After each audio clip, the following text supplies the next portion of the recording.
20 months now, we have all seen the world turned upside down. We have seen our political leaders try to convince us that what we know is right is actually wrong. That what we see with our own eyes is not really what it seems. That a state slaughtering over 55,000 people and forcibly starving children is not a genocidal state, but a democratic ally we should still sell arms to and trade with normally.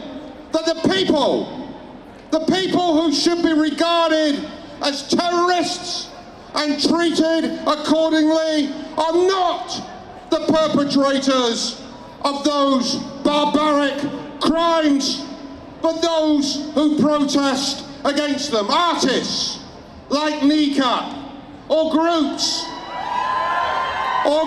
like Palestine Action, who have tried to disrupt through non-violent action the flow of weapons to Israel, and that the people who should be investigated for crimes and sent to court are people like Chris Nynam and myself, and not the British citizens who have gone out to Gaza to serve with the IDF and commit war crimes and have been treated like heroes by figures like the chief rabbi and the political leaders like Starmer, who have given political cover for these atrocities. And right now they want us to believe that it is Israel who has a right to defend itself against Iran, not Iran that has a right to defend itself after Israel violated its sovereignty, began to bomb it and to kill its civilians in full sight of the world. But we the people, we are not fooled by these lies. We know the truth and what is right and what is wrong. We know that Israel attacked Iran to extend its illegitimate power across the region and to try to distract attention from what it continues to do in Gaza, where right now Palestinians continue to be slaughtered in what one honest Tory MP, a Tory MP, described in the House of Commons as a shooting gallery, an abattoir, where people, starving people, are lured out through combat zones to be shot at as they fight for scraps of food.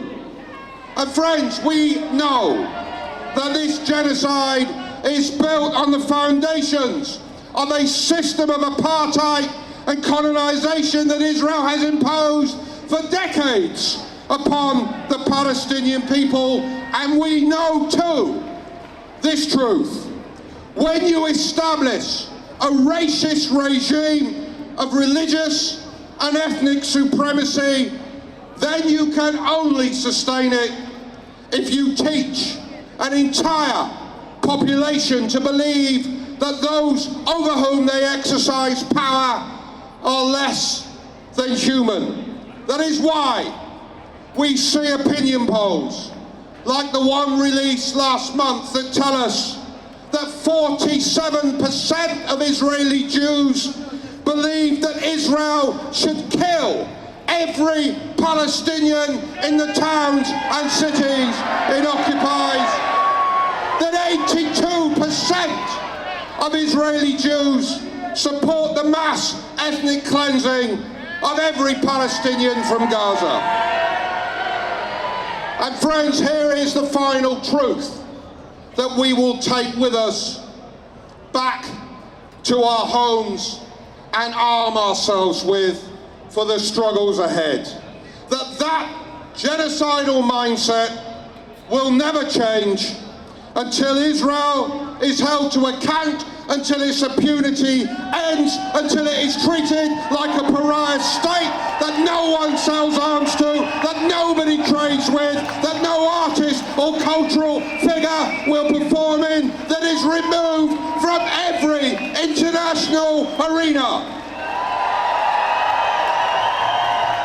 And as you go home, know this, that the public, the British public, support us in all of our demands. An opinion poll that we, the Palestine Solidarity Campaign, commissioned 2 weeks ago, showed that by a margin of 4-1, the public support our demand for a full arms embargo, our demand for divestment by local councils, our demand that every supermarket stops selling Israeli goods.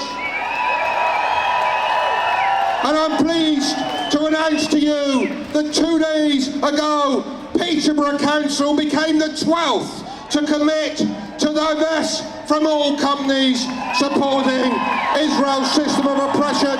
We support all of those who campaign for this victory. So friends, remember this. Remember the words of Omar al-Akkad. One day, everybody would have always been against all of this. We, the community of resistance, the mass movement in Palestine solidarity, are not waiting to be on the right side of history. We will continue, despite every attempt to repress us, to build that mass movement, because we know this, that history tells us it is only through such mass movements that system of oppressions are brought to an end. So we do not stop, we will not stop, we never stop until every brick in the wall of apartheid is crushed into the debris of history, and on every inch of their historic homeland, the Palestinian people are finally walking free from the river to the sea. From the river to the sea. From the river to the sea. Thank you.